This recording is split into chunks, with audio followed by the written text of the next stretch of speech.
In here. So, Three, two, one. Blast off.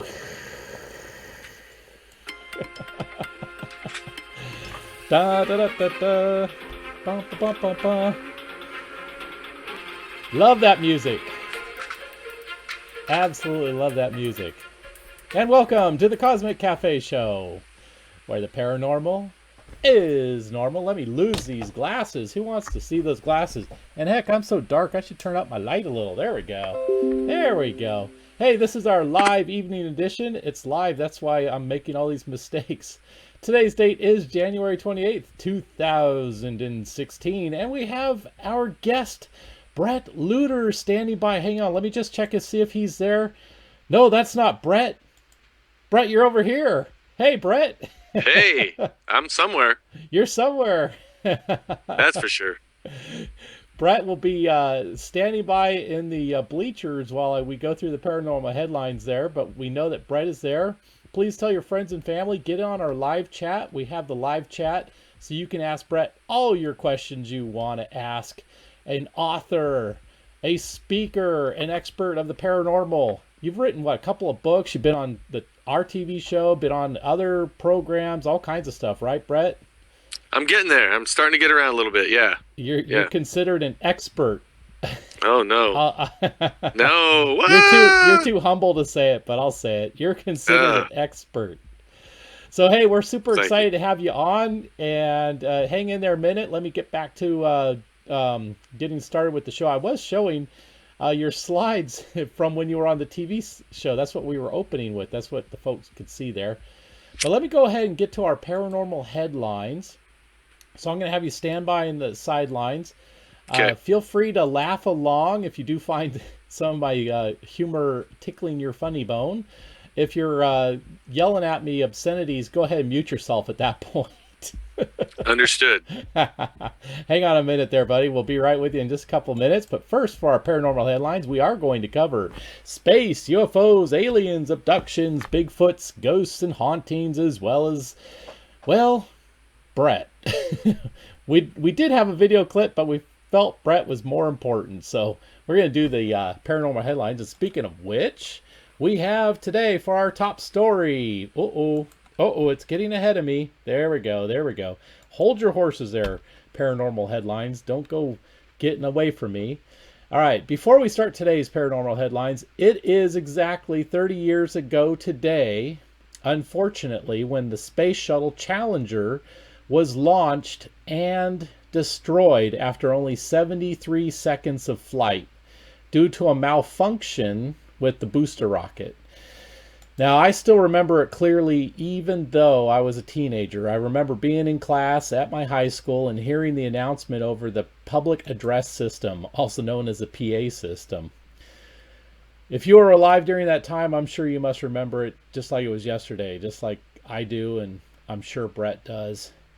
So my thoughts and prayers have gone out to the families of our lost astronauts back in 1986, and I still wish only the best for the surviving families. So with that solemn note, let's go ahead and mosey along to our paranormal headlines. We'll try and lighten it up a little bit. And first up on today's space and UFO headlines, we have this Facebook post by our friend Russ Emanuel. Yes, the Hollywood director we've had on the show a couple of times here. Well, he's got an interesting sense of humor. All right, I'm just going to quote what he said on Facebook. Quote, I got to get my little quotey things out there. By the way, I think I can adjust my camera just a tad. There we go. And that way it doesn't look like I'm falling off the screen. Quote, I can't believe it's been 30 years since Voyager 2 flew past Uranus. No jokes, please. LOL. Unquote. Yeah. Thanks, Russ. Brett did not find that very funny. I can see his video on the side, and he's not even cracking a smile. I'm just thinking I'm glad it was your anus and not my anus. Actually, it must have been Brett's anus. It wasn't my anus. Not hairy enough for me.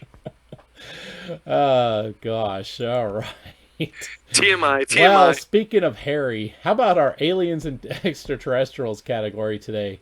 And thanks to our friends over at Area 51 for this tweet about the possible alien megastar that hit the headlines back in the fall of 2015. Well, according to their article, it turns out the situation is much weirder than originally thought, and that the Tabby star has been dimming for quite some time now. That is most unfortunate. And speaking of Tabby Star, how about this alien tabby cat? Okay, and I'm kind of wondering why my restream is not showing that the stream is going. Let's see here. Is it actually going? It shows offline. Is that a good thing or is that a bad thing? It shows I don't know if we're connected or not. And I fear trying to check the channels. Hang on a second. I want to make sure we're connected, Brett, because if it's giving me bad info, we need to restart. All I know is it's really hard to get cats to pose like that. Isn't that amazing? It almost makes you wonder if they photoshopped it. Nope, I'm getting confirmation that we are absolutely live. So the restream, for whatever reason, is not showing. Hopefully the people that are, if they're going into the chat room right now getting ready, I'm not seeing them on my thing. Let me try and restart. Tell you what, I'll close all that out because I know it's working. Let me open up the chat window, and hopefully the chat window will be working properly. Well, we'll hang on there for a minute. Let's mosey along. Let's get to our next headline. Ah, yes, an ad from our not a real sponsor. Anti-alien itch cream. Friends, especially those of you who have been abducted by aliens, you may have contracted a nasty itch somewhere on your body. And rather than suffer with the annoying itch and scratching, have you tried anti-alien itch cream? And good news for those of you who have been abducted many times. Announcing today, well actually we announced it last week when we first introduced this sponsor, here on the Cosmic Cafe Show, their exclusive, new and improved formula. Can you say extra itch relief? Well, it's available nowhere else but right here on the Cosmic Cafe Show. Operators are standing by to take your order. Yes, that's anti-alien itch cream, now new and improved. What kind of great public service do we offer here? It's just unbelievable. You guys should see the video. Yikes! Now for our abduction and experiencer category, thanks to Daily Californian's reporter Lindsay Choi, who tweeted out this very interesting post. It appears in a nutshell that she has not only had some strategies for watching the skies for UFOs, but she has also put together a recommended list of music to listen to. Now, how awesome is that? Here, I'll quote what she says, a portion of her article. When it comes to spending a pleasant night scanning the sky for UFOs, there are no rules to hold you back. There are, however, some important criteria for a good playlist to keep you company on your vigil. UFO gazing takes a lot of patience and enthusiasm. It's like fishing. I never thought of it as fishing, but anyways, I resume. But you're even less likely to catch something. Well, that's probably true. That's why you need anti-alien itch cream. Anyways, accordingly, each song really must be either eerie or upbeat and feasibly related to aliens. After all, it's important to keep up the mood. So I knew Brett would appreciate that one. I think he went to go get a sandwich. I wish I did.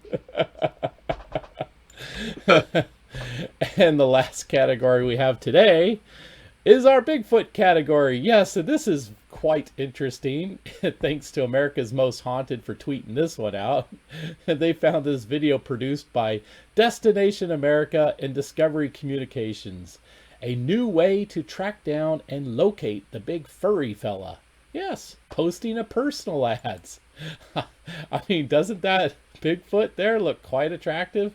Yes, indeed. Well, we do have a link to that video, which will be out in our email tomorrow morning for the daily recaps. So if you're not on our email list, all you need to do is go to cosmiccafeshow.com, and over there on the left hand column, just put in your email address and you will be signed up for whenever we email out new posts like our daily specials. If you're too impatient and you don't want to wait till tomorrow morning, but you want to get it now, I want it now, all you need to do is go to Twitter, put in the hashtag CCS Live. Hey, while you're on Twitter, join the 13,000 plus people who are following the Cosmic Cafe Show by following the Cosmic Cafe Show. But yeah, put in that CCS Live hashtag, and everything we've talked about tonight, plus more, has been tweeted or retweeted with that hashtag, so it helps you to find it. And last but not least, if you don't mind joining the few but very well appreciated people who have donated, and you want to show your support for our independent show and help keep it independent so we don't sell out to the man and give you a bunch of garbage, but you enjoy the show and you want to throw a donation our way, hey, we'd much appreciate that. Well, why keep you waiting? Let's get Brett up on the screen. Hey, Brett, how you doing, buddy? I'm doing okay. And how are you, Eric? Thanks for having me. Hey, no, thanks for making time. I know you're super busy. I know we've been going back and forth, trying to get this all worked out. So, hey, tonight we're here. So it's awesome. We are. It's awesome. It's always awesome to be with you. Let's have some fun. I noticed you no longer have the beard that you were sporting on the TV program that was episode 2 for season 2. So... Right, I thought that last big and hairy thing was a shot at me, but yeah, right, I shaved it. You could take out a personal for a Wookiee also, is that what you're saying? That's right. And for those that want it now and who like hair, then yeah, look me up. Yeah, absolutely.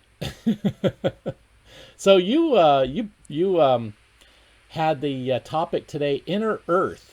You wanted to talk about Inner Earth, and I've always been fascinated by Inner Earth. And I mean, people no doubt have watched the classic movies about, was it Journey to the Inner Earth, and a lot of Journey to the Center of the Earth, books, yeah, and stories, and so on and so forth. So yeah, Land That Time Forgot, starring Doug McClure. That's a great old movie. Absolutely. Yeah. So okay, so I recently gave a lecture called UFOs in the Inner Earth. For an online webinar. What a genius idea. I got to sit around, much like today, in my boxer shorts, but with a nice shirt on. Yeah, at least you have boxer shorts on. Yeah, and if you see me moving around a little bit, don't worry, that's just me, and it's the itching cream is just settling a little bit. Is that the anti-alien itching cream? That's right. Yeah. Because you got to take all the precautions necessary, let me tell you. But, it's great stuff, huh? It's, well, whatever it is, it seems to be doing something. So I got to tell you, the Inner Earth is one of my favorite subjects, too. I saw that Pat Boone movie, the original Journey to the Center of the Earth, when I was a little boy. And yep. Brendan Fraser starred in the remake. I think that was like from 2000 maybe. And what a tale, right? Father and son. And, of course, there's got to be a girl in there, right? But, you know, like the Smoky God, which is one of the famous Inner Earth tales of our time, the Smoky God book. It's a father-son tale of exploration and bonding. And while they're bonding as father and son, exploring with just those levels of excitement, they wind up going into the Inner Earth and meeting giants. And although the Smoky God itself, the story itself doesn't end well, the dad dies, if I remember correctly, and the son, who makes it back walking through the tundra down to civilization, winds up getting thrown into the loony bin for trying to tell people what he saw. But like I discovered, if you just take one of those stories by itself, it seems pretty incredible.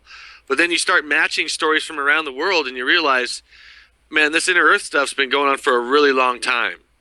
Yeah. So, you know, for me, to go all the way back to the beginning, I had to understand what was meant by the Inner Earth.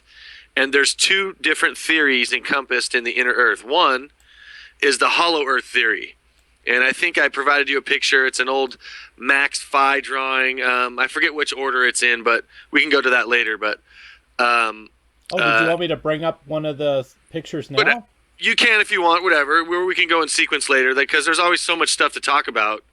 Well, I didn't put them in any pictures. particular order, so I apologize for that. But if you want me to flip it forward or backwards. Flip it forward. Yeah.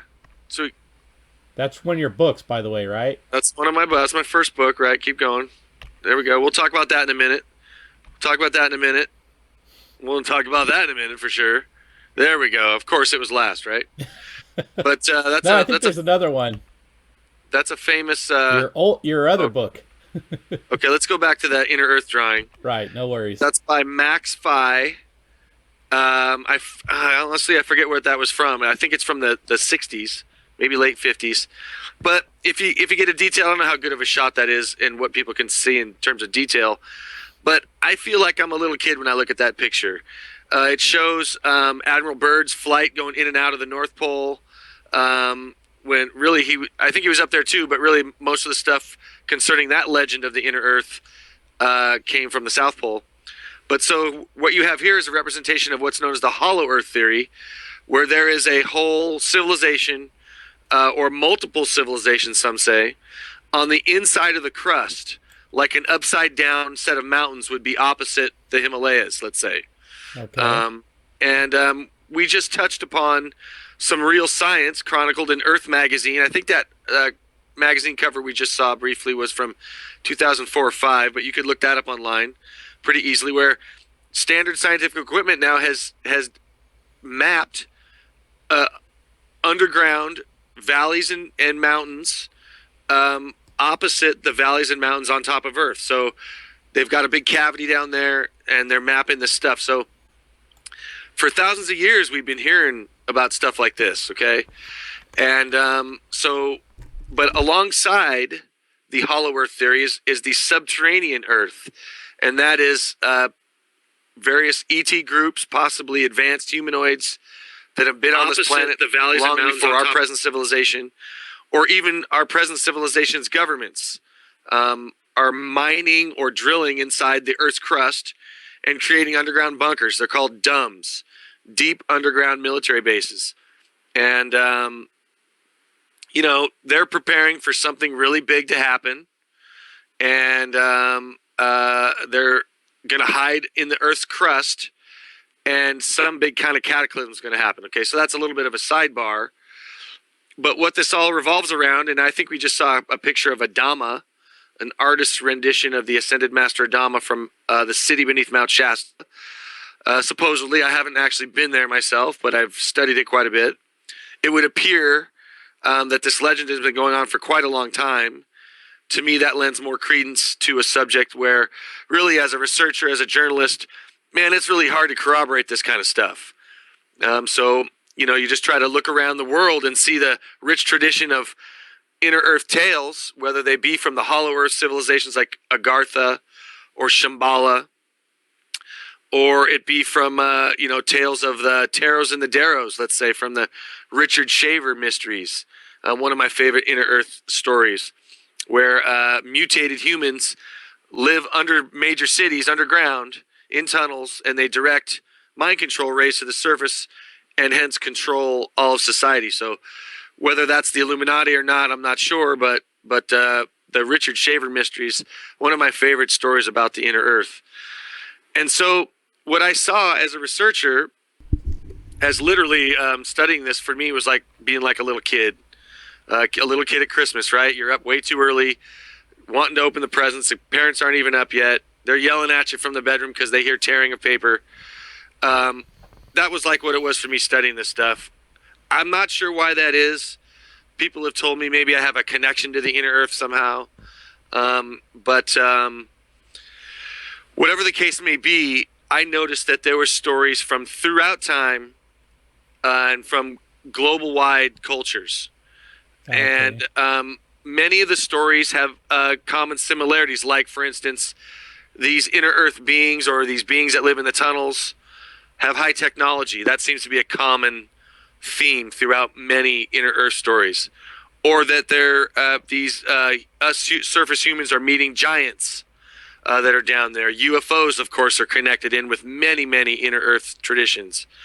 Whether they're referred to as UFOs or not, that, of course, that's a modern term. But you got inner Earth tales in the Bible, and many things in the Bible have construed to be UFOs, so there's a relationship there.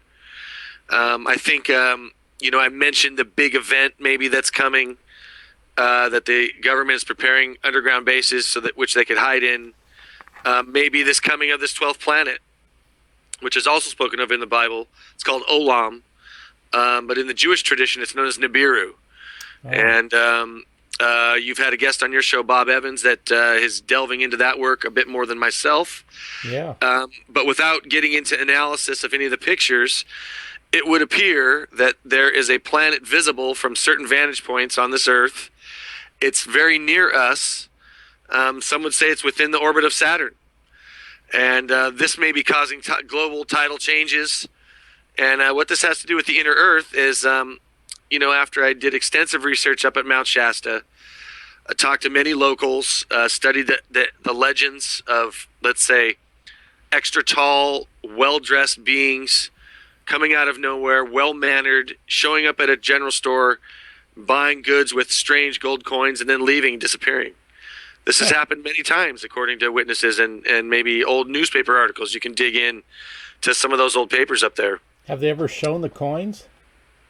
Oh, no. Because, look, this kind of stuff is hard to corroborate as a journalist. There's only so far you can go with some of the stuff. And then where you're in what I call the fuzzy reality, or the fuzzy aspect of our reality, where in our current present consciousness state, we can't really tell what anything is for sure.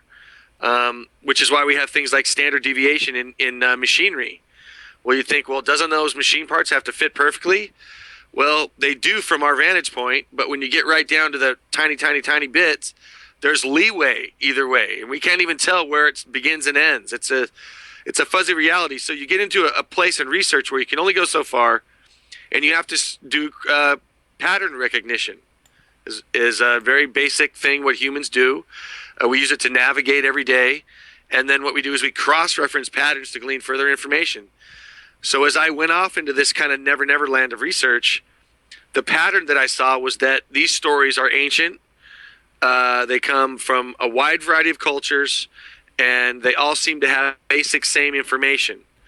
And so, you think everything's been written about this subject. And then I realized, well, when you add all those things up that I just did, when you consider them, those are the basic elements of a public relations campaign. Mm. And so I began to deduce that the gatekeepers of this information, and the reason why you see a uniformity in stories throughout the global cultures and throughout history, is because the gatekeepers are the inner Earth people themselves. They are letting this information out a little bit at a time to indoctrinate the surface people towards the awareness of the inner Earth cultures and people, so that a time can be fostered in the future where they could come to the surface and unite with the surface cultures, and then supposedly all ascend. And you get this whole idea of ascension in many different camps today. Rob Potter talks about it. The Ascended Masters talk about it. The Pleiadians, the Venusians, many tactic cases talk about it.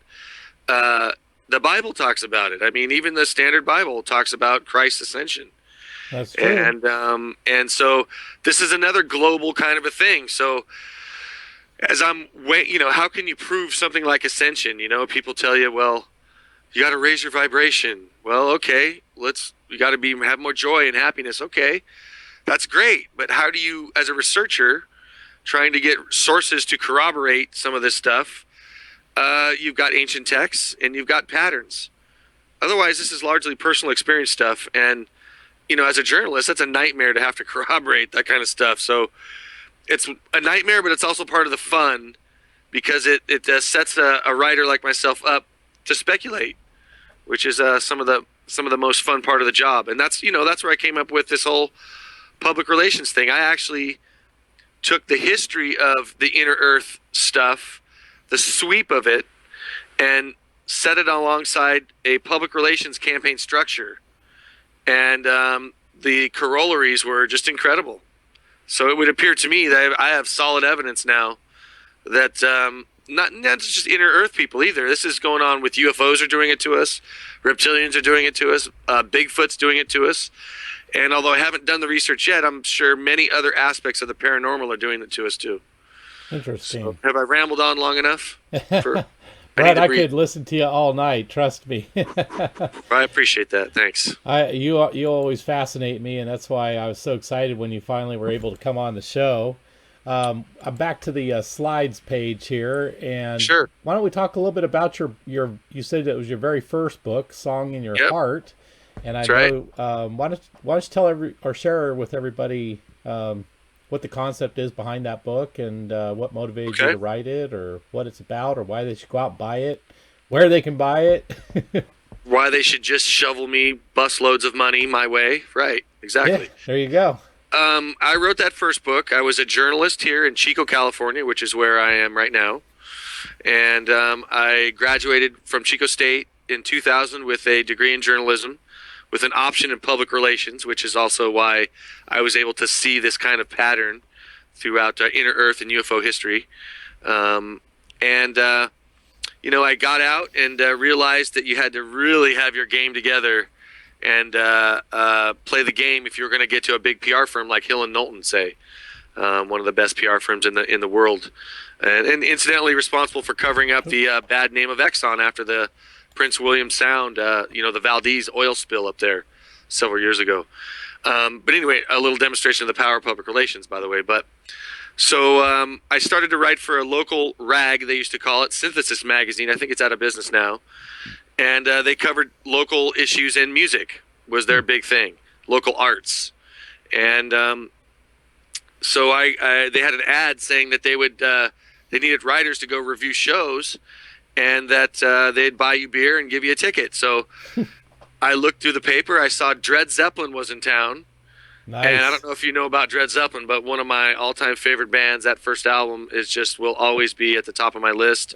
Million Mile Reflection. Heartbreaker Hotel. You guys look that up on YouTube, man. You guys get a real kick out of that. There's another good one too. Anyway, zany stuff with great musicianship, crossing Bob Marley, Elvis Presley, and Led Zeppelin together. I mean, so you know it's going to be genius. But I got to go to a show for free, take a buddy, and write about it and get drunk. So I thought, wow, this is kind of cool. If I could figure out how to make money doing this, I'm going to be set. So that's what kind of started me off at the paper, and I'd worked for, at this stage, all the papers in town at one point or another, most of them anyway. And at the Synthesis, Chico's a college town basically, and so a lot of smaller acts come through Chico. We got to see Creed right before they blew up. Oh. And we're like a stadium band. We saw him. I got to see him 50 feet away from a second story looking down. And I wrote an article about him in the local paper. Wow. There's magic events like that. My favorite band Clutch is there. One of my old favorite bands, Seven Dust, does a sound check, and me and my buddy are the only two guys there, and they do this song that they don't have on any albums. It's like just stories like that. So I just kept doing it. It was just so fun. But what would happen for me is these reggae guys would come through town, and nobody could understand their patois, which is like they call it a pidgin English. It's really just their own language, But it's, you can understand, as an English speaking person, you can understand every other word or so. And so it kind of sounds like you know what they mean. And if you can see them between their gestures and what it sounds like, you can almost pick up what they're doing, like you can understand them. Okay. But doing interviews so that you could write articles ahead of time for shows, so you're not in person, that means you're on the phone. Yeah. And trying to understand these guys, no one could do it. So they literally stuck me with this reggae guy. And I'm like, I was just, give it to me. I'll take whatever work you got, I didn't really realize how tough it was going to be.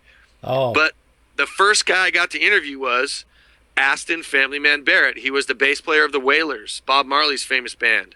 Wow. And they still tour. But what I got from that one interview, Eric, has sent me off on a journey that I'm still on. Wow. And what Aston Family Man Barrett described to me that day was that not only are the bass players in these roots bands, they're like shaman, because they control the tempo, which controls the consciousness of the audience, basically. And what these guys try to do is they try to set up the audience into such an altered state where then they hit you with alternative information in the lyrics. You know, Bob Marley was really famous for doing this, and many practitioners do this. Burning Spear, Jimmy Cliff, or some of the old guys. Wailing Souls, you know, Toots and the Mytals, the Itals, and the list goes on and on. But these guys are like shaman, modern day shaman, and they disguise their rituals as concerts. Oh. And then they sucker Whitey in there to come get our brains cleaned out, because really, you know, I'm being funny right now, but it's the modern society, which isn't dominated by white necessarily anymore, let me tell you. Right. But it's that modern society, that modern mentality that's responsible for conquest. 400 years of domination of indigenous peoples. And it's that mentality then that needs to be undone. And that's a real big reason why these guys are doing what they're doing a lot in America, is because this is a big place where, you know, America's maybe the most powerful nation in the world. So if we could all get our heads on straight and get our hearts and heads aligned, start being good to the earth and each other, et cetera, you know, their job would be done. So they're actually here like medicine for our modern society. And so I get all these things from Aston Family Man Barrett. The thing is, these guys don't read a lot of books. Some do. You know, it's not like they're illiterate. But what they do is some choose to smoke marijuana. And then most of them, at one point or another, choose to drum and explore the rhythm and the altered states of consciousness that come with it. And it's through those altered states of consciousness where they glean information. So what I found fascinating was what Aston Family Man Barrett was telling me that day was almost exactly the same as somebody like Graham Hancock was saying about ancient history, or that we haven't been told, you know, everything, or what someone like occult scholar Jordan Maxwell would be saying, you know, that the world is ruled by magic, and that money is really just a kind of magic that's perpetrated upon the people, and they get us to do it to ourselves by tempting us. And so then the Rasta guys would come in like Aston and say, well, you know, that's Babylon, right? It's the quintessential biblical metaphor for our modern day society is the ancient tale of Babylon, where, you know, it's in Revelations, it's the horror of Babylon, if that doesn't sum it up, you know. So these reggae guys, I forgot where I was exactly, but these reggae guys tour the United States and other, all over the world, really. Yeah. But in large part in modern society, America, Europe, to alter consciousness for the betterment of all beings and for the help of Mother Earth. Because apparently the Earth is supposed to ascend with us, and the inner Earth people, that's why they're spending time with us, supposedly, is because everyone and the Earth has to ascend together. Oh, so interesting. Good. That's a big challenge. Yeah. So, you know, if you look at this inner Earth thing, this PR campaign's been going on for tens of thousands of years, really. Well, you know, I guess it's a nice concept to try and bring as many people as possible, but I wouldn't say that it's required that everyone ascend together, because we've had examples like the Christ that's ascended. We've had Buddha who's ascended, other masters that have ascended that are well documented to have ascended. Yeah. And they did it without everybody else going along. So luckily there's hope for us. You know, if you can ascend, you can ascend, and if you can't, then you can't. But obviously I think probably part of ascending is trying to bring as many people as you can through enlightenment. Would that be an accurate statement? I think that's a great way to put it, because part of your work as being a better human being, however you want to describe that, is to help other people. Yeah. And you know, Mother Teresa, great example there. Yeah, it's amazing. I mean, she's truly an amazing example of someone who is completely without, I guess, like the typical ego or selfishness. They're selfless. And, selfless. She did a lot of amazing things. Was that a conversation killer? I'm sorry. No, it's very inspiring. Well, let's go back to these slides. Unfortunately, these slides, every time I go off the page, they reset back to the beginning. It's all right. But hey, how about talking a little bit about this? Do you want to talk about this one now? Okay, sure. Inner Earth exposed. Like I said before, not too cutting edge of equipment, sonar equipment has been has detected reverse or upside down mountain ranges and valleys on the inside of the Earth, as well as an inner cavity. They don't necessarily describe it as an open cavity necessarily, but it's not solid. So, you know, it's not the quintessential proof, but anytime you see mainstream science come out with really controversial stuff, yeah, you know, the pattern that I have gotten is that kind of stuff is suppressed. So when that stuff comes out, it's either it slips out by genuine researchers who are trying to help people, or the powers that be let it out because it serves some purpose. But either way, for me, when really cutting edge stuff like this comes out, you really have to take note of it. Don't buy it hook, line, and sinker. Definitely cross-reference. But, you know, like when Dan Rather starts talking about something on the news, starts talking about Nibiru on the news, you know there's going to be something to it because it's taken so long that's actually gotten to the mainstream news. So right, that's true. So that's true. true. This article is just one of the many things that I've put together to try to find the pattern of the validity or not of the inner Earth. That gentleman you're looking at right there is a man who is supposedly an ascended master by the name of Adama. Oh, yeah, you talked about him earlier. Yeah, and I had supposedly, again, I didn't get to see him. He has supposedly been around me. I don't know. Apparently, I have a really dense skull. And, you know, I got all kinds of friends that see stuff all around. I don't get to see anything. I just get to read books. But anyway, I went up to Mount Shasta on the request of my, at the time, editor, Nancy Burns of UFO Magazine. And I know Nancy and her husband, Bill. Great people. And too bad the magazine went down. I very, very much enjoyed getting published in that.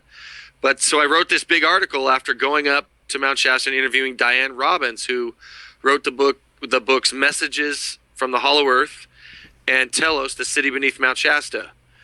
And she supposedly channeled this gentleman that you see there, Adama, as well as others. And they would give her information that she would put in her books. And when I was doing my research, reading Diane's books, interviewing her multiple times, having her take me on personal tours around the mountain, I got to see some really cool spots. I was able to get Diane, to facilitate a question and answer session between me and Adama. So, wow. Yeah, I got to ask Adama questions about his culture, you know, their history, their technology. I asked him about sex. You know, that he says that they only really stay together for about 100 years or so, and then they move on because they live tens of thousands of years old. Wow. Hey, if you need to take a drink, just go ahead. Cheers. Let me grab water just a second. Yeah.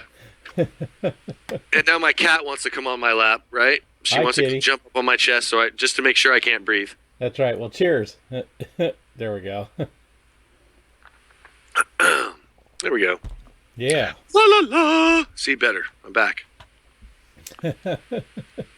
Sorry, it's that's just the thing great about being an independent show is I can drink beer live on the show, and I don't have to worry about the big corporation getting mad at me. You know, Terrence McKenna said that when we made the shift from the matriarchal hallucinogenic culture to the patriarchal alcoholic culture, that society took a big downturn. Oh, well, I guess I'm contributing to that tonight. See? Gotta be part of the solution, man. Come on. What's that? Gotta be part of the solution, man. Come on. I'm part of it. I'm getting the word out. Operation High Jump. You want to talk about that now? Yeah. Oh, it's great stuff. Arguably, well, gosh, I have so many favorite Inner Earth stories, but this is one of them. Admiral Byrd had been to the Antarctica, part of different expeditions, blah, blah, blah, at least 4 times before this expedition in 1946 and 47. Okay. They left in December of 46 and were repelled by a strange military force and power by early February of 1947.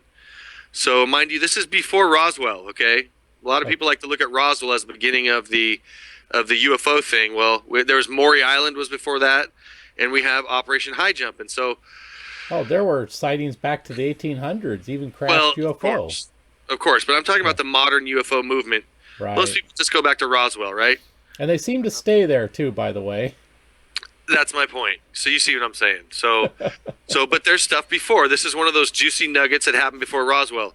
So Admiral Byrd was already a celebrated international celebrity as an explorer, a kind of a propped up PR Indiana Jones type figure who had already been to the North and South Poles. Right. But he'd also been to joint missions with Germany, pre-World War II Germany, to Antarctica as well. Oh. So by the time they get to Operation High Jump in 46, 47, they're going down there for the fourth official scientific expedition down there. And the funny part is they're loaded to the gills with military. Oh.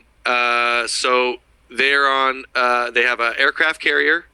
They have not an aircraft carrier. They have a destroyer. They have a submarine. They have many planes and 5,000 troops from like 6 or 7 countries. So this is a international excursion down into the Antarctica. So there's very little information. Again, this is one of those stories that is really hard to corroborate, but there is a Russian documentary from 2006 where they get supposed testimony from 2 sailors that were on one of the ships that witnessed disc-shaped craft come out of the water, sail right over one of the ships, and then laser beam another ship and sank it. Whoa. And so again, as a journalist, you're trying to corroborate this stuff. How do you do that? You got to, I'm sure, Freedom of Information Act, that's coming. Those take a long time to do. But just cross-referencing different articles. I found one by Frank Joseph in Nexus, or New Dawn magazine, rather, that he described how the Navy erased the ship. I forget the name of the ship that was sunk, but the Navy erased it from the records as if it never existed. You know, Byrd also comes back after that, and he does 2 interviews in Chile before he gets back to the States. One right when he gets back in February or early March, where he says that, hey man, that's the famous quote, maybe you've heard it, where if you know, America's going to be in another world war, we're going to have to defend ourselves from ships that can go pole to pole in a matter of hours. Wow. Or some words to that effect. I forget the exact quote. But, you know, Byrd is saying this. By the time he has a second interview a couple months later, he's silenced. That was in July of 47. He's silenced because then right around that time Roswell happens. So it's like, you know, this is a curious part of the history because researchers like William Lynn or Maximilien de Lafayette, for example, they make the case that there are no aliens here and that it's a big hoax by the Illuminati, that Germany has high tech and they've been using it against us. William Lynn calls it the stalemate, saying that we didn't actually win World War II, that after we did the bunker, the whole bunker thing was staged, and that Hitler had surrounded our country with nuclear warheads in submarines and said, if you don't let us be down in Antarctica by ourselves, we're going to just blow up your whole country right now. So once that gauntlet was thrown down, supposedly the legend has it, United States backed off, created the PR job, of course, public relations involved again, that we won the war, that the Allies won the war, and that there's nothing to see down in Antarctica, okay? So 1946 and 47 is right after World War II. So if that story's true, it would be logical to send a military contingent down there to see if we can't mess them up, right? And to me, that's what Operation High Jump is. It's a response to the standoff that William Lynn described. And we went down there and got handed our hats by beings that supposedly disc-shaped craft with Nazi symbols on them, with higher technology, man. And we got the keep away sign shown to us pretty heavily. So Nazis, inner Earth, UFOs, Another facet of this story, which is really interesting, is that Admiral Byrd's plane lost radio contact for 3 hours. And part of the legend is that they went down into a UFO base and got told the same message that all the other contactees were being told: stop warring, don't explode nuclear bombs, and stop polluting the earth so we can all ascend. Okay? And go ahead. Oh, I was gonna say, it brings to mind the ancient, when you talk about the Nazis and everything, the ancient symbol in Buddhism is the Nazis and Hitler stole the original swastika, and they just reversed it. They like flipped it from the Buddhist symbol, and the name is, I can't remember what. Well, the Buddhist... Falun Gong was the ancient Chinese tradition that employed the usage of swastika as a symbol for the chakras and the spinning chakras. Yeah, and it's on a lot of ancient Buddhist temples and things. I've been in China. I've seen them on a lot of ancient artifacts, Buddhas, lot of different places. I've personally seen them, not just pictures and stuff. And I was pretty blown away when I first saw them, because at first I freaked out thinking, oh my God, why do they have Nazi symbols here? And then I'm like, no, those aren't Nazi symbols. Those are... They those reverse are Buddhist the direction. Symbols that are thousands and thousands of years old. But what you just said about the UFO having that symbol on it, maybe they mistook that symbol for being a Nazi symbol, which at that time was extremely popular, and could be. Thought, oh, that's a Nazi symbol, and it could really be it could be an alien race that has that symbol, which the Buddhists had copied from their quote-unquote gods, if you will, if they were had intervention thousands and thousands of years ago from some alien race that flew in on ships, and maybe those ships had those symbols on them, or their clothing had symbols, and maybe that's why the Buddhists had adopted it. So you see this UFO flying around with this Nazi symbol on it, and they're like, oh, that's Germany's. And maybe it wasn't. And that might also explain why, they say there's Nazi symbols on the dark side of the moon, and they're saying the Nazis, after World War II, went to the dark side of the moon. Well, maybe it's actually an alien race, because there's also been a lot of supposition that there's been an alien race, or an alien base, I should say, with a B, base, that is on the dark side of the moon. Don't get too controversial. Oh, and you just said dark side. Oh! You said race and dark side. We got to get Pink Floyd up. Got to get Pink Floyd up. Good. Yeah. Pink Floyd. Backtrack. Yeah. Hey, do you have a joint? We can start smoking a joint and play some Dark Side. Hey, baby. Yeah. Yeah, baby. I love that. I don't have one long enough to reach you, I don't think. Yeah, you're up in Chico. I'm here in the Bay Area. I'm up in Chico. Yeah. But anyway, I don't know. I'm sorry. It just popped in my head when you said that. Symbols. Symbols are fun. Like this connection in my brain, and I'm thinking, hey, wait a second. Maybe that ancient symbol was copied by the Buddhists from people that influenced them. Copycat is the highest form of flattery. So says blues guys, that make money, that don't want to pay the guys that came before them, right? Well, look, symbols are one of my most favorite subjects, because they can mean a number of different things. And when you see a swastika, that's also an ancient stylized cross. And a cross, if you study your Sitchin material, was the original symbol for the planet Nibiru. You're talking about Zecharia Sitchin? Zecharia Sitchin, yeah. 12th Planet fame. Right, and, great books. Yeah, and so the swastika is one of the many symbol meanings, is that it means Nibiru. Wow. So a cross is one of the earliest bridge symbols. Bridge symbols were very important. In my first book, I talk about the lost note, and that lost note is the H. The H is a very ancient bridge symbol. So the cross can mean many, many different things. You're definitely on point to deduce that. It goes even deeper, but you're definitely on the right track. Yeah. Who says who used a symbol first? Yeah. And this is why symbols, or someone like Jordan Maxwell would say, symbols are used against us, because when you see a symbol, any individual can ascribe their own definition of it. Okay? But then there are other levels to that symbol, like say societal levels. Yeah. You know, if I go wear a swastika out in society, societal level interpretation of that symbol is not going to be very favorable, right? Right. Yeah. But maybe to me, but listen, maybe to me, before I left the house that morning, I said, this swastika means love. Well, and I can do that with the symbol, right? But there is another energy that's bigger than my individual ascribation, if you will. Yeah. That's a tricky word. But so a consciousness cannot simply just override the dominant meaning of a symbol. So right now the cross, probably the most dominant meaning is Christ. But how many other meanings of the cross are there? So if you want to use a cross as your symbol, you would have to overcome that highest level of meaning to be able to usurp that symbol. Does that make sense? Oh yeah, absolutely. It's a magical thing. Unfortunately, the Nazis stole it from the peace-loving Buddhists.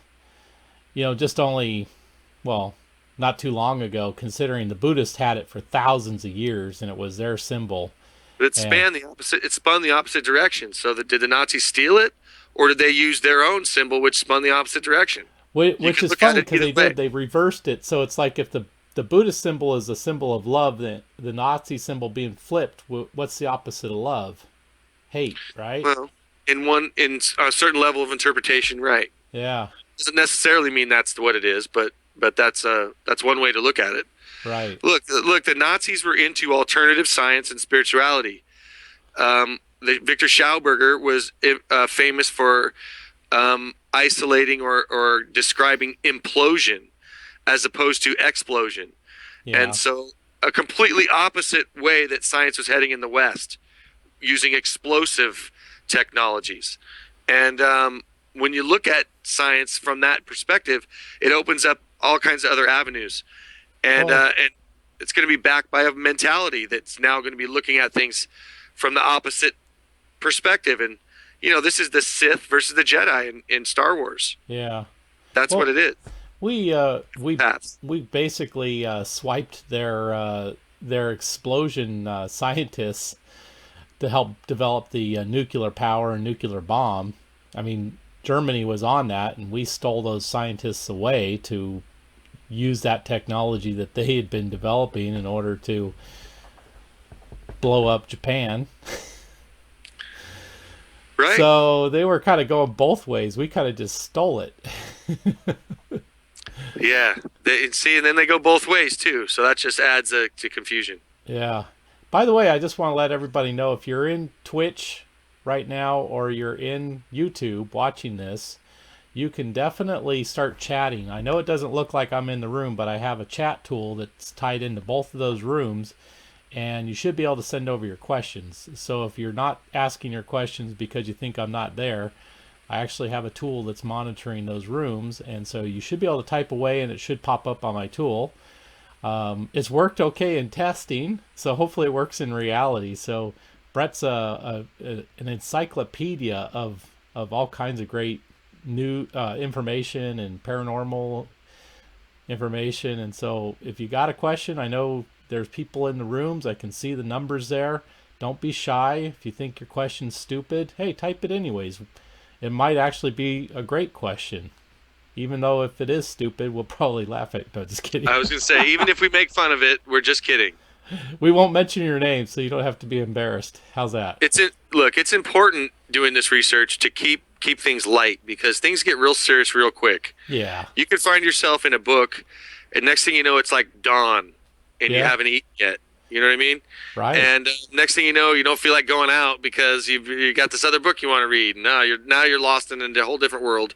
Yes. So if you can't make fun of yourself, you need to lighten up a little bit. And I'm definitely open for people to make fun of me, man. I welcome it.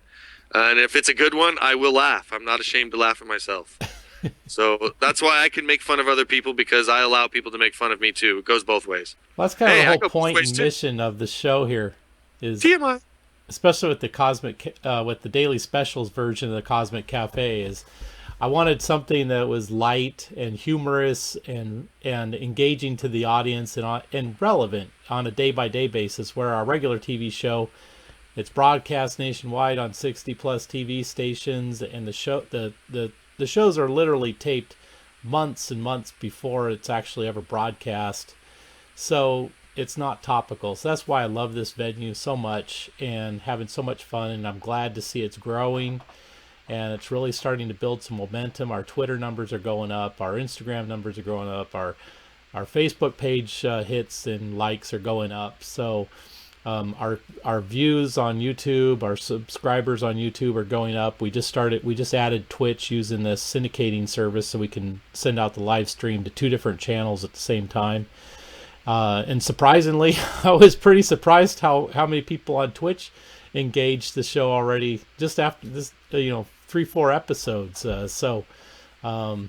It's great, and it's really great having you on as well. And I definitely want to make sure people know that they can go watch the full interview that I did with you. I think that interview I did with you was back in I think we taped that in March of 2015, the one that's up on the website right now for episode 2002. Around that time, yeah. Yeah, that's when you had the big gnarly beard, the Grizzly Adams beard. And then we taped another episode back in November. So we're already almost in February, and your episode that we taped in November, that's probably not going to come on until at least the spring. Okay. That's good. So that's what I love about this venue here is grab your Skype and bring you in and let the audience engage with you, ask you real-time questions. So like I said, if you're in one of those rooms right now, feel free to ask a question. We're watching the questions, and gosh, it's almost 7:00. So was there any more slides that we needed to get to before we let you go do? I know you're I wanted this slide is uber cool. Yeah it is. Yeah, you got to tell us about this one. Maybe we'll get some questions off of this one. Okay, it was first appeared in the May '93 Scientific American magazine, and it's supposedly a weather satellite composite of over 100 satellite images, and it's from the SS-7 weather satellite. Wow. So if you talk to somebody like Brooks Agnew, he'll tell you that the powers that be do not let flights go over the 60th parallel. And I can tell you, if this picture is real, and it really looks to be real, I haven't seen the analysis of it, but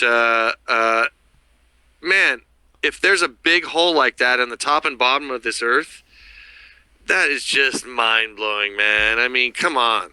Well, that would definitely justify this. That's image. Right. Absolutely. And God, if any of you, I need to find that picture right there as a poster, because I want that on my wall somewhere. That's such a cool picture. That is a super cool picture. Did you say this picture here was a composite of of over 100 over 100 pictures or 100 pictures? Okay. Yeah, it makes you wonder with our guys in the International Space Station, like Scott Kelly. He posts a picture every single day. He has a year in space feature, and he's over 300 days now with 300 pictures per day. Mm-hmm. And it makes you wonder. It's like, there's been times when he's posted pictures. In fact, I think it was early October of last year, he posted a picture, and there was big hubbub because people were thinking that, he got a picture of a UFO in there, and then all the debunkers came out and said, no, it's just space. It's just part of the space station. It's space junk, or it's ice crystals or something, and so it does make you wonder. Does Scott Kelly and also this new guy, was it Tim Peaks, that's with the UK? He's up there now. They're taking these pictures, and then they get them tweeted out. But I don't know. It's like, are they instructed not to let out? Like, if this hole really does exist, or is it just the flight pattern of the International Space Station is specifically made so it wouldn't go close to either of these two poles on the north or the south? I'd have to dig in. I'd have to dig in my notes a little bit to see if the satellites are blocked from doing it too, but I think they are. I think they are blocked from going over the top as well, for the very same reason. So, when astronauts post pictures of stuff like this, or whoever's posting pictures, I can't help but think that they are monitored by the powers that be. They're not just going to let some private corporation go up there. It's going to be government's going to have their hands in it. So they're going to be gatekeepers of that information. Yeah. So, they don't want this information to come out, whether aliens exist or not, whether the Nazis really won us or beat us with the stalemate or the standoff or whatever William Lynn used. I'm sorry, I forget offhand, but at some point, this information has got to pierce a larger level of society, because more people need to wake up. People still want to vote for Hillary Clinton. And it's because they just don't have any other time, I guess, than to watch the evening news, which is completely staged. Not that they're staging wars and stuff like that necessarily, but they're reporting things slanted with a slant to them that's strategic slant for some agenda. And then if you want to go even further than that, all the wars really are staged because they're all set up for profit. So, go ahead. Oh, I was going to agree with you about the wars. We do try and keep political references off this show as one safe haven, because it's, especially in this political election cycle, there's just so much nonsense out there. Right. So we're trying to make the Cosmic Cafe a safe haven from political posturing and so on and so forth. But generally speaking, I believe you're right about wars. It's always been about money and power. I mean, you can go back to ancient times. I mean, the reason why one king would go over to another king's kingdom is to, steal his money, his wealth, his land, his people, and the best way to do that was go kill a bunch of people that were getting in his way. Yeah, I'll make fun of all the presidents, so I'm not, I think they're all on the take, so, Well, you and I can agree on that, and we've definitely had those discussions offline. So anyway, I just want to make sure our audience was aware of that, since you did make a specific reference. I could tell jokes about all the presidents, so really, they're all fair game in my view. But for the purposes of this show, sure. Yeah. But again, that's why in this country that people are afraid to speak about this kind of stuff. And it's like, I'm a UFO researcher, among other things, and I find it fascinating that people will actually believe politics, but not believe that it's possible for UFOs. Okay, That's pretty incredible. You make an excellent point there. Politics is all fake, really. You know what I mean? Well, I like to give an analogy. My viewpoint of it is kind of like the NFL, the National Football League. And, okay, we have the Super Bowl coming up, and you have one team versus another team. And I always like to think of it as that's kind of like the Republicans versus the Democrats. And on each team, you have the ownership, which are the people that sit up high in the box at the top of the stands, behind those tinted windows, and they're looking down on all the great unwashed masses. Those of us like you and me sitting there, freezing our butts off, getting rained on or whatever, or getting sun bleached from an extra hot day. But down on the field, you have both teams going head to head against each other. And who's heading up each of those teams? You have the quarterbacks. Well, right now, for one political team, you got their quarterback, and then for the other political team, you got their quarterback, so to speak. And, they go head to head, and they knock it out. They scrimmage on the ground. They fight each other, and guess who's winning? The owners up in the owners' boxes, high above the field. And yeah, George, that's the way I look at it. That's a great way to look at it. It's not invalid at all. And the owners, they don't care who wins. They just care that they made money and they filled the stadium, and they sold hot dogs and sodas. Now, what does that remind you of?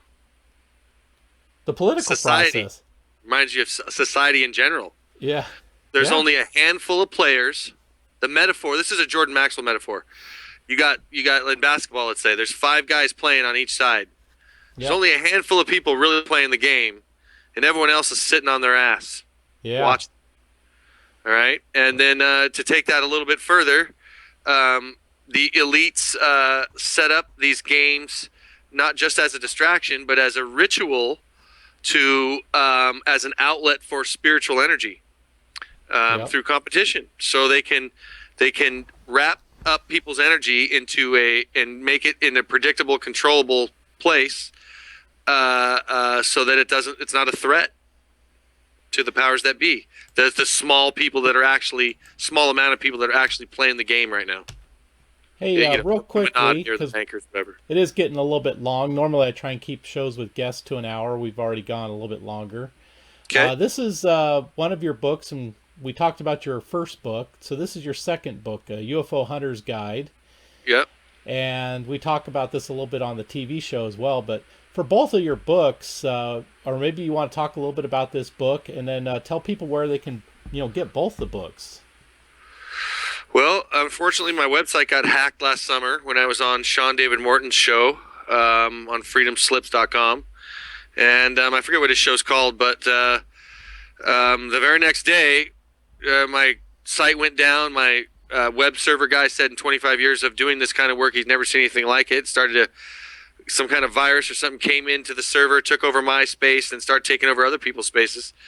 So he had to shut me off. I was actually locked out of my own site. Yeah. So I just haven't found the right person yet, and apparently it's going to take more time and energy to get the kind of website I want up. So I haven't really got it back up yet. So if you want to contact me on Facebook. Just Brett Lueder, Facebook/Brett Lueder, BRETLUEDER. I think there's a space in there. I'm not sure. I forget, but there's only one Brett Lueder, so I think you'll get to it pretty quick. There you go. But so, in a nutshell, the reason why I wrote this book, A UFO Hunter's Guide, by the way, I'm going to have to get you a better image. Man, that's a little pixely. My apologies there. It looks pretty good here, actually. It's okay, probably good. Just through your feed. Okay, great. Yeah. So is it on Amazon? It is on Amazon. Okay. But, the book companies, they do weird things with sales. Right after the book was published, you could get it on Amazon for cheaper than you could buy it at Barnes & Noble. Oh, wow. So I'm not sure how that really did good for my other sales. I don't think it did good for my other sales because, they sold a bulk. I'm sure they sold a bulk to Amazon at a discounted rate, and then, they go and undercut all the rest of the sales. So the way they count the sales and stuff is I don't really understand it, and I think they use that to their advantage, that kind of thing. Anyway, without whining too much, I'll just say that I wrote a UFO Hunter's Guide because two other people passed up on it. One, Ruben Uriarte, the Northern California MUFON director. Yep. He's got his own book series going on. I think you've had Ruben on one of your shows before. Oh, yeah. Yeah. Yeah. And then also John Rhodes passed up the opportunity to do it. John Rhodes, reptoids.com. He's a crypto hunter, he calls himself. And he does a lot of work. Let's say he's where David Icke got a lot of his original reptilian information from John Rhodes. So, and you can see that in David Icke's book, The Biggest Secret. John Rhodes is in that first or second chapter there. Hey, if people watched you on this show and they tell you that when they contact you on Facebook, would you sell it to them and give them a little special note or something inside the book? That way they don't go to Amazon. Show you their love directly to you. I don't. My company structured the thing to their advantage. They've already made their money, so they're not really too concerned about what my sales are. Yeah. In this market anyway. So they made their money by selling the book to other territories. So right now this book is in at least 5 countries that I know of. And in Holland, in Australia, in Canada, in New Zealand are the ones that I know about. But they made their money selling the rights to other territories. So I don't get any royalties from that. Oh. I just get royalties here. And pretty much the company's not willing to support me enough here to actually make money, get the numbers up in sales to make the money to get royalties going. So I'm told what I got was a standard beginner's deal. I thought they would support me more and maybe put me on TV and some bigger stuff, but they weren't even willing to do that. And so, I'm not exactly sure if that's right, but whatever the deal is. Let's stop showing the book. Well, we're in negotiations right now as to whether or not I'm going to be writing another book for them or not. I mean, I can't just give it away. So right. No, I wasn't going to have you give it away. I was going to say maybe you sign it for them or something, and they pay for it. No, I basically given the book away to the company. Is what I'm telling you. Oh, I see. Yeah, you because don't I'm want not to do making that. anything. No. So right, but what I wrote the book for was to help people make sense of this whole muddled UFO field. Everything seems separate, but really everything's all related. So the book is loaded with stuff that's going to help not just a beginner to understand and grasp this stuff, but to actually empower these people that have a genuine interest to go out and do investigation themselves. And so I've got tips from the pros is an interesting facet of the book that I don't think is in any other book. Wow. So yeah, it's a good book. Yeah, I got a lot of stuff in there. Of course, I'm very proud of it. It's like one of my babies. Absolutely. And between the pain of a back injury and the ardor of publishing a book, I don't know. Maybe I'd rather give birth to a child. I'm not sure. But well, I'll let you go talk to the ladies and Chico about that. I kid. Hey, with respect to the ladies, of course. Hey, Brett, I should go ahead and wrap up the show. We're about a quarter after 7, and I know, speaking of back, my back's already starting to hurt a little bit too. Speaking of back, so hey, thanks so much for making time tonight. I know you're super busy. You were just slammed today, so I really, really appreciate you coming on. If you want to hang on just a minute, I'm going to go ahead and close up the show. And if you wanted to chat a little bit more afterwards, you're welcome to do so, or you can just blow hang you up off. And whichever. I'll leave that up to you. But I'm going to go ahead and close up the show. Any last words to our viewing audience that are tuned in right now? I appreciate every time you have me on, Eric. I have lots of fun. I love talking about this stuff, and appreciate the opportunities. So if you need to fill some space, just let me know. Absolutely. Well, we'll definitely have you come back on the daily specials, and make you a regular. That'd be awesome. So cool. Thank you very much for the offer, and hopefully we'll get some people to maybe think of some questions. So the next time Brett's on, we'll get to your questions. And with that, let me go ahead and let me do this so I can do that, and doing all these little things behind the scenes. So with that, we can go ahead and wrap up the show. Again, thank you very much to Brett Luter for tuning in. We super appreciate that. Hopefully you've enjoyed your visit here at the Cosmic Cafe Show. Also, you can look us up socially on Facebook, Twitter, where we hang out most, as well as Google+, Instagram, and of course YouTube and Twitch. And thank you very much for viewing tonight. Please check back tomorrow. We are going to have on a special guest, Jeff Krause, who's the state director with MUFON. He writes a monthly or a regular newsletter. And he's got a bunch of great information he's going to be showing you tomorrow night from MUFON and some cases that he's been working on, so you don't want to miss that. It'll be tomorrow, 9 p.m. Eastern, 6 p.m. Pacific. And until then, you have yourself a great evening. Thanks so much, and we'll see you tomorrow night. Bye-bye.